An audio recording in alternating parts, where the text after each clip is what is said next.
There's only one rule para sa mag-asawa. For better, for worse, for richer, for poorer, in sickness and in health, to have and to cherish, till death do us part.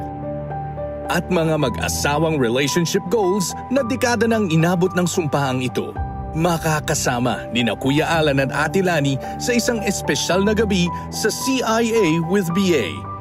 Narito po sila.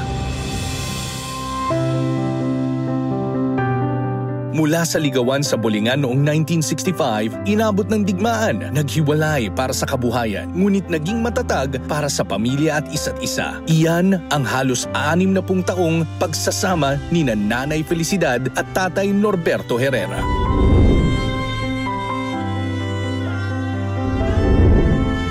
Ang kanilang suyuan nauwi sa pagtatanan, sinubok ng tadhana, ngunit hindi nagpatinag. Kaya't ang 40 taon nilang pagsasama ay nagbunga pa ng 10 anak. Yan sina Nanay Gemma at Tatay Joven Candelario.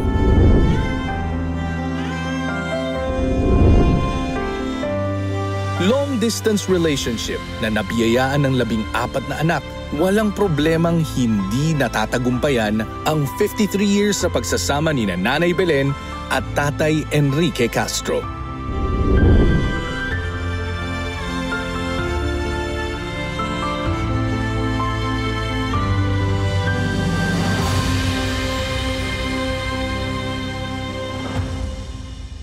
Malaking karangalan po sa amin na makasama namin kayo ngayon. Nagsiselebrate po kami ng 21st wedding anniversary. And surely, marami po kami matututunan tungkol po sa journey ninyo bilang mag-asawa. Ano tingin yung nagpatagal sa inyo ng ganyang katagal? Pag-uunawaan po, pagbibigayan. Pero nung umpisa, nung bagong kasal, madali ba magbigayan? Medyo nag-away po at Yun ang una sabi sa akin ni Lani kanina. Kasi sabi ko, magte-taping tayo, anniversary, sabi niya. Nag-aaway din tayo. Sabi ko, bakit? May mag-asawa bang hindi nag-aaway? Kuya Enrique, kayo naman po, Ate Belen. Ano naman naging sikreto niyo sa napakahabang sama? Ganun din, yung sikreto namin, yung nagkakaunawaan kayo kung anong problema dapat pag-anuhan ng tulungan na ma-survive para... Sino po ang mas pasensyoso sa inyong dalawa? Minsan ako, minsan parehas. Bigayan din. Bigayan lang. din, pati sa pasensya, bigayan din, ano? So dito sa mesang ito, kayo po ang pinakamatagal. Ano naman po naging secret weapon? Pasensyahan. Kung halimbawa, nagagalit yung isa, tahimik lang isa. Huwag sasabayan. Tumahimik lang, huwag magsabayan. Pasensya. Tsaka isa pa yung haba ng pag-isama namin. Nagtrabaho ko sa abroad. Wow. Yan, kaya... Tsaka isa pang nakatulog siguro yung pagdarasal ba. Paano tumagal ang long distance relationship? Hindi, noon po na kami sa landestino sa Vietnam. Isang kasama po ito. Ayun. Tapos, alam nyo, gera, na-tiyempo ng gera, kakakasalang namin. So after 1 week, inuwi na niya ako. And then, nagpalipas ng 1 month, bumalik-alik kami doon. Sa kagustuhan namin magka-baby agad. After 10 years, Saudi naman ako. Kaya ang kalahati ng buhay ko, abroad. So, pero nung nasa Saudi, si ate nandito na. Nagtuturo ako. Hindi siya pwede sumama dahil iba doon. Oo, kasi yung kultura at yung restriction. So, ano naging sikreto nyo? Ngayon, may FaceTime na, may internet. Nung time na yun, maglo-long distance ka. Yes, letter writing. Letter writing. Telegrama pag emergency. No, sulat-sulat lang. Sulat-sulat. Puro sulat lang. Itong storya na to na ipasa nyo sa mga anak ninyo, for sure, na-appreciate nila na kahit long distance kayo, bilang mag-asawa ay nagabayan po ninyo yung mga anak mo. Oo, at sa tingin ko, mas maganda pa ang kanilang pagsasama kaysa sa amin. Kung evaluate ko, mas maganda pa sila ang kanilang mga dadalawa lang anak namin. Pero napakaganda ng kanilang pagsasama. For sure po, yun ay dahil sa nakita ang napakagandang ehemplo po ninyong dalawa.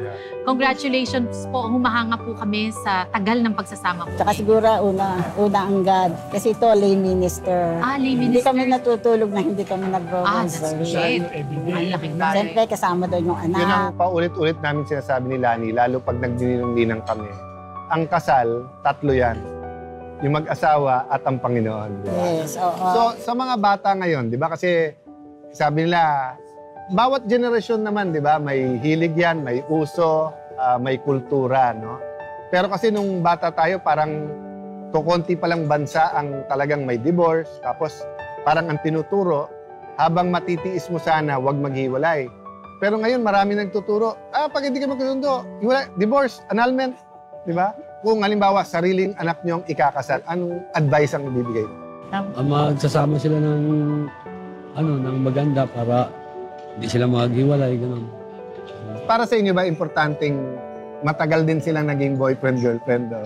Mabilis lang po. Ano po yung mabilis sa mabilis? Mga 3 months lang po. Uy, pareho tayo, Apir. It's a tie.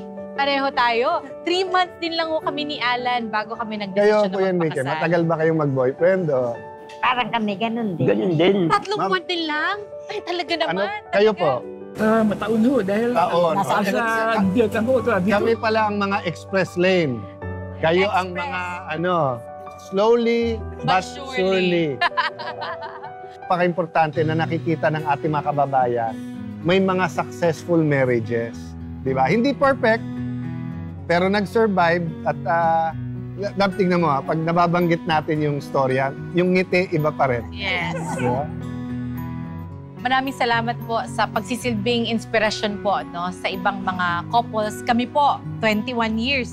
Ang layo pa sa lalakbayin ninyo. Pero salamat po sa pagiging inspirasyon nyo sa amin. At may konti kaming gift. Pasalamat namin.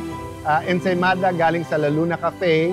At ito pong mga cakes din na galing po sa isang kaibigan sa Slice. Thank you so much po sa inyong time. Salamat po sa inyo. Thank you, Maritim.